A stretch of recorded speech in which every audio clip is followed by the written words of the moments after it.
तर हॅलो गाईस, पुन्हा एकदा स्वागत आहे तुमचं माझ्या ब्रँड न्यू व्लॉगमध्ये. तर कशा आहात तुम्ही? आय होप तुम्ही सगळे मजेत असाल. तर आज आपण आलो आहोत कर्जत जवळील कोंढाणे लेणी पाहण्यासाठी.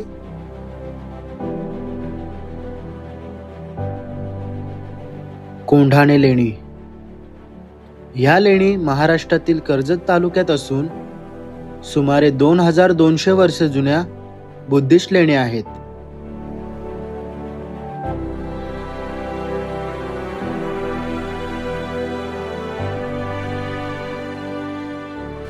पनवेलपासून 42 तर मुंबईपासून 80 किलोमीटरच्या अंतरावर स्थित असलेल्या या लेणी राजमाची गडाच्या दक्षिण बाजूला आहेत आणि उल्हास नदीच्या अगदी खूपच जवळ.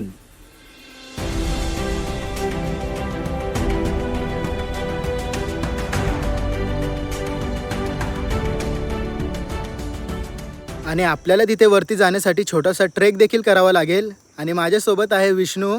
हाय. तर आज दोघं आहोत आम्ही आणि दोघंच हा ट्रेक पूर्ण करणार आहोत. आणि वरती जाऊन आपण त्या प्राचीन बुद्धिस्ट लेणी बघू. आणि मी पण पहिल्यांदा बघणार आहे आणि विष्णू पण पहिल्यांदा बघणार आहे आणि तुम्हालाही मी व्हिडिओच्या माध्यमातून दाखवणार आहे. तर चला आता आपण जास्त वेळ न घालवता वरती जाऊया. तर मित्रांनो, अर्ध्या रस्त्यावर व्लॉग स्टार्ट करण्याचं कारण असं होतं की आम्ही सकाळी घरून लवकर निघालो आणि इथे खाली पण लवकर पोचलो, पण तिथे पार्किंग लॉटमधून इथे येता येता थोडासा वेळ झाला. त्यामुळे आम्ही व्लॉग इथेच स्टार्ट केला. आणि टू व्हीलरची पार्किंग काहीतरी 50 रुपये घेतले जातात, कारण की आज संडे आहे, फिरण्याचा दिवस आहे, म्हणून लोक थोडे चार्जेस जास्त घेतात. तर तसंच तुम्ही काही ॲडजस्टमेंट करून येऊ शकता.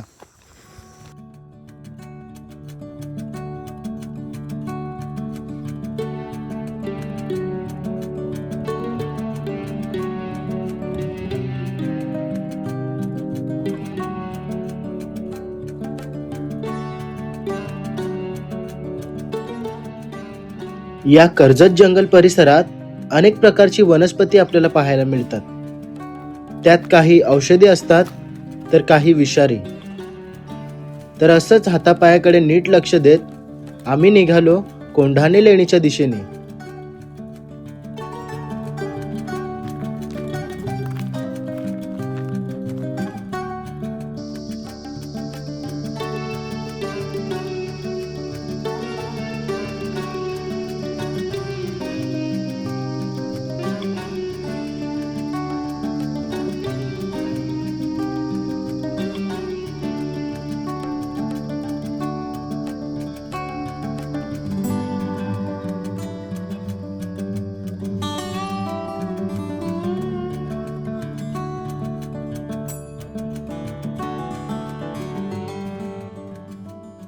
तर मित्रांनो, ट्रेक करताना झाडाकडे लक्ष दिलं ना तर झाडावर छोटे छोटे बिल्ले लावलेले आहेत, ज्याच्यावर लिहिलेलं आहे की लेणीकडे जाण्याचा मार्ग.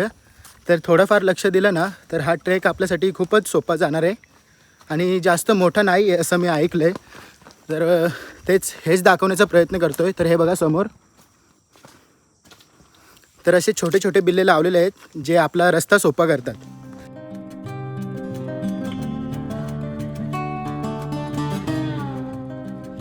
तर ही कच्ची पायवाट आपल्याला कोंढाणे लेणीच्या दिशेने घेऊन जाते. तर कोंढाणे लेणी कर्जत तालुक्यातील राजमाची गडाच्या दक्षिण बाजूला असून हे इथलं सर्वात जास्त पुरातत्वीय ठिकाण मानलं जातं.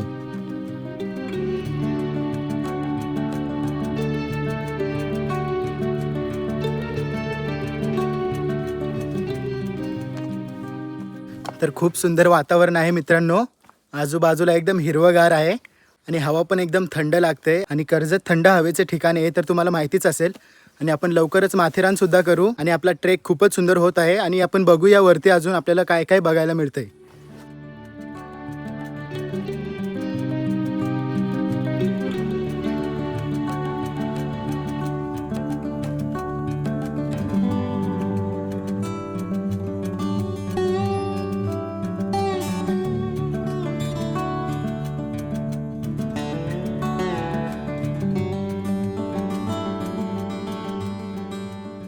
तर मित्रांनो, आपला ट्रेक चालू असतानाच आपल्याला एक अतिशय सुंदर आणि एक छोटासा वॉटरफॉल दिसला आहे. तर आता पावसाचा सीझन कमी प्रमाणात झाला आहे, त्यामुळं पाणी नाही आहे इथे. नाहीतर हा वॉटरफॉल म्हणतात की खूप मोठा तयार होतो आणि पावसाच्या वेळी खूप जास्त पाणी असतो या वॉटरफॉलला. तर मी तुम्हाला दाखवतो थोडक्यात. इकडून या बाजूने वाहत वाहत पूर्ण या साईडला जात आहे आणि इथे एक छोटासा वॉटरफॉल तयार होतोय.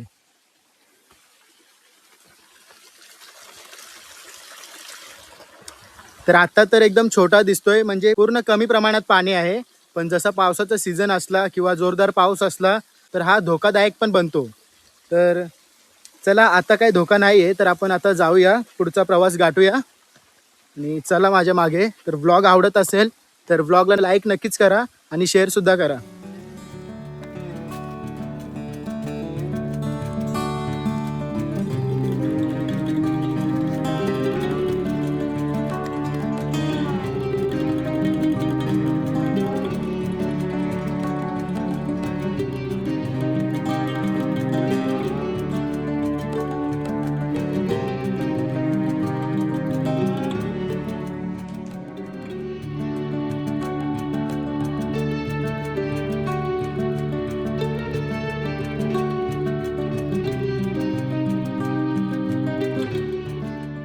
तर मित्रांनो, आता आम्हाला एक ट्रॅव्हलर मिळाला होता. तर त्यांनी सांगितलं आहे की जास्त आता डिस्टन्स नाही आहे, तर 10-15 मिनटाचा ट्रेक आहे. तर आता फक्त आपण तो पूर्ण करू आणि वरती जाऊ. आणि तुम्हाला वाटत असेल की इकडे येणे सेफ नाही, तर खूप सारे असे ग्रुप पण आले आहेत. तर आज संडे आहे आणि खूप सारे असे ग्रुप पण आले आहेत, लोक ग्रुपमध्ये आले आहेत एन्जॉय करण्यासाठी, फिरण्यासाठी आणि ऐतिहासिक जागेची माहिती घेण्यासाठी. तर तुम्हीही ग्रुप बनवून येऊ शकता, कारण की ग्रुप बनवून येणे एक चांगली एन्जॉयमेंट देखील असते. तर तुम्हाला जसं जमेल तसं तुम्ही येऊ शकता. तर आता आपण थेट वरती चाललो आहे. तर विष्णू पण फुल जोरात आहे, एकदम ट्रेकिंगवर लक्ष आहे पूर्ण. तर आपण त्याला विचारूया त्याला कसं वाटतंय आज इकडे येऊन. तर विष्णू, कसं वाटतंय तुला ट्रेकिंगला आल्यावर? खूप चांगलं वाटतंय. खूप दिवसानंतर घरातून बाहेर निघलोय. तर आज संडे पण होता, तर संतोष बोलला की आपण कुठेतरी फिरायला जाऊ. तर आलो आज कर्जतमध्ये कोंढाणे बुद्ध लेणी बघण्यासाठी. तर खूप चांगलं वाटतंय इथं येऊन आणि एकदम चांगली जागा आहे. पूर्ण जंगल सारखा व्ह्यू आहे आणि चांगलं वाटतं इथं येऊन, कारण की खूप दिवसानंतर बाहेर आलो आहे घरातून. डोंगर वगैरे बघून थोडं चांगलं वाटतंय. तर लास्ट एक्सपिरियन्स जो माझा होता, आम्ही गेलतो केपी वॉटरफॉलला, तर मला तो आठवतोय. तर त्याच्यानंतर मी आता इथं कर्जतमध्ये आलोय संतोषच्या सोबत. तर चला हा ट्रॅक आपण पूर्ण करू. तर विष्णू खूपच सुंदर बोलला आणि तसाच आमचा लास्ट एक्सपिरियन्स होता दोघांचा केपी वॉटरफॉलचा, म्हणून त्याने तो इव्हेंट आपल्याला सांगितला. तर चला, जास्त वेळ न घालवता आपण कोंढाणा बुद्ध लेणी बघण्यासाठी जाऊया. तर चला.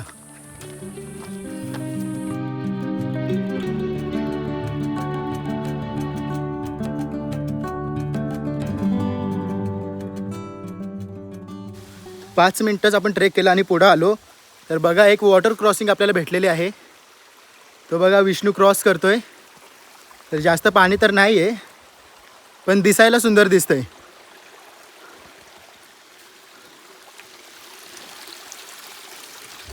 आणि आपल्याला इथनं लेण्या पण दिसायला लागल्या आहेत, तर मी तुम्हाला दाखवतो.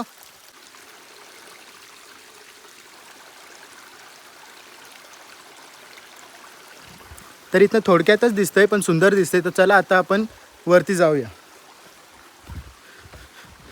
तर इथनं रस्ता आहे वरती जाण्याचा आणि तिथं बघा थोडीशी माहितीप्रमाणे आपल्याला बोर्ड पण लावलेला आहे. तर त्या बोर्डवरनं आपण माहिती घेऊया आणि वरती जाऊया.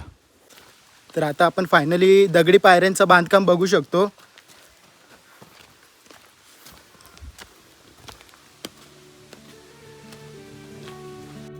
बोर्डवर दिलेल्या माहितीप्रमाणे कोंढाणे लेणी ही जागा जंगलात लपली गेली आणि अनेक शतके लोकांच्या नजरेआड राहिली. ब्रिटिश काळात अंदाजे 19व्या शतकाच्या मध्यात ह्या लेण्यांची पुरातत्वीय नोंद करण्यात आली. त्यानंतर भारतीय पुरातत्व विभागाने या ठिकाणाचा अभ्यास केला आणि आज ही लेणी महाराष्ट्रातील महत्त्वाच्या बौद्ध वारशांपैकी एक म्हणून ओळखली जाते. तर अशी थोडीफार माहिती दिलेली आहे, तर तुम्ही व्हिडिओ स्टॉप करून ती वाचू शकता. तर चला आता आपण थेट वरती जाऊ आणि वरती प्रत्यक्षात बघू. तर आता आपल्याला पक्क्या दगडाच्या पायऱ्या लागलेल्या आहेत इथून. तर आपण तिथनं आलो, ती कच्ची पायवाट होती, तर आता दगडाच्या पायऱ्या आपल्याला लागल्या आहेत. तर चला आता थेट वरती जाऊया आणि लेणी बघूया.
तर मित्रांनो, आपण सध्या पाहत आहोत ते चैत्यगृह आहे.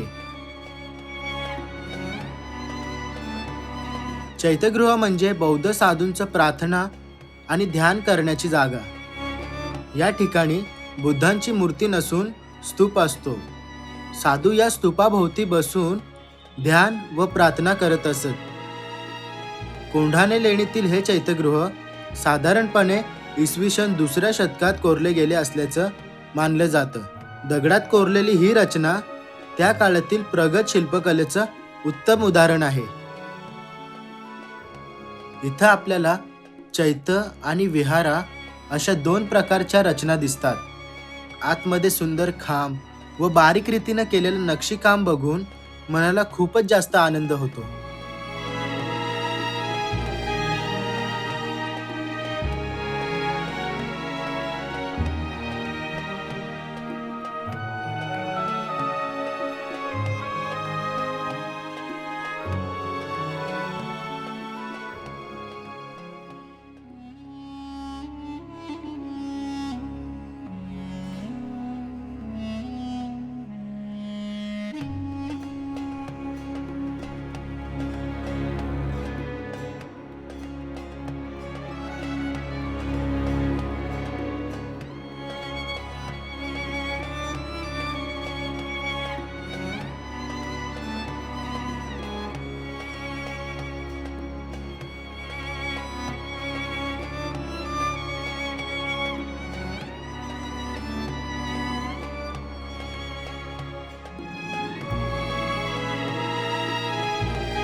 तर मित्रांनो, आपण तिथला चैत्यगृह बघून या लेणीकडे आलेलो आहोत आणि इथे तुम्हाला बघायला मिळेल,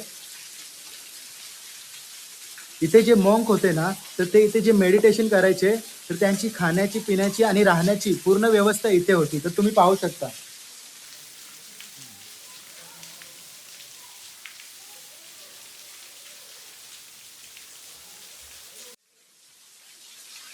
तर आता आपण तिथे आतमध्ये जाणार आहोत आणि तिथेही खूप सुंदर असं नक्षीकरण काम केलेलं आहे आणि कोरलेलं काम केलेलं आहे आणि ते आपल्याला प्रत्यक्षात बघण्यात खूपच आनंद मिळणार आहे. तर चला आपण जाऊया.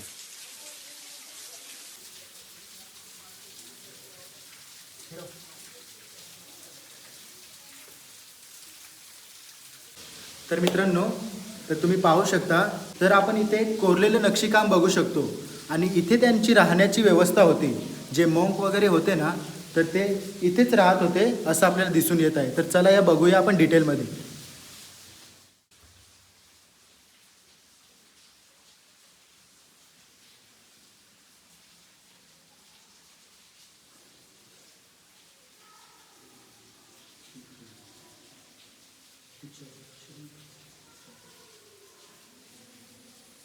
तर मित्रांनो, आजकाल आपल्या घरामध्ये खूप सारे असे उपकरण आहेत जे आपल्याला लाईट प्रोव्हाइड करतात. पण त्या काळात लाईटीचा उपकरण म्हणजे एकच होता आणि तो म्हणजे दिवा. आणि तो दिवा ठेवण्यासाठी एक स्पेशल अशी जागा बनवली जायची आणि ती जागा मी तुम्हाला आता दाखवणार आहे. तर या माझ्या, तर हे बघा, तर इथे खोदून थोडीशी जागा बनवलेली आहे दिवे ठेवण्यासाठी. आणि तुम्ही वरती पाहू शकता कसं एकदम काळपटपणा आलेला आहे. हा बघा, हा बघा.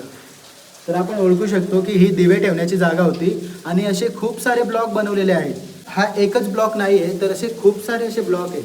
म्हणजे खूप सारे असे लेणे असं कोरून बनवलेले आहेत आणि त्या काळात हे रात्रीचा त्यांचा निवारा होता. ह्या ज्या खोल्या आपण बघत आहोत त्यांना विहार असे म्हणतात.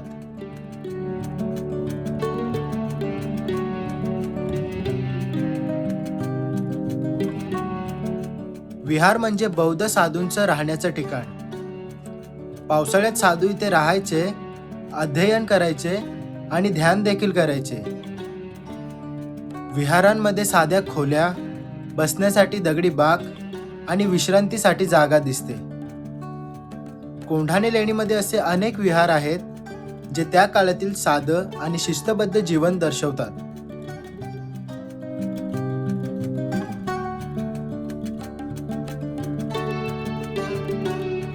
अशा या कोंढाणे लेणी आपल्याला बौद्ध धर्माचा इतिहास आणि त्या काळातील जीवनशैलीची चांगली ओळख करून देतात.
तर मित्रांनो, आपण आता सगळ्या लेण्या बघितलेल्या आहेत आणि मित्रांनो 2000 वर्षापूर्वीची जी कलाकृती होती, एवढी सुंदर कलाकृती आम्हाला बघायला मिळाली आणि तेही प्रत्यक्षात.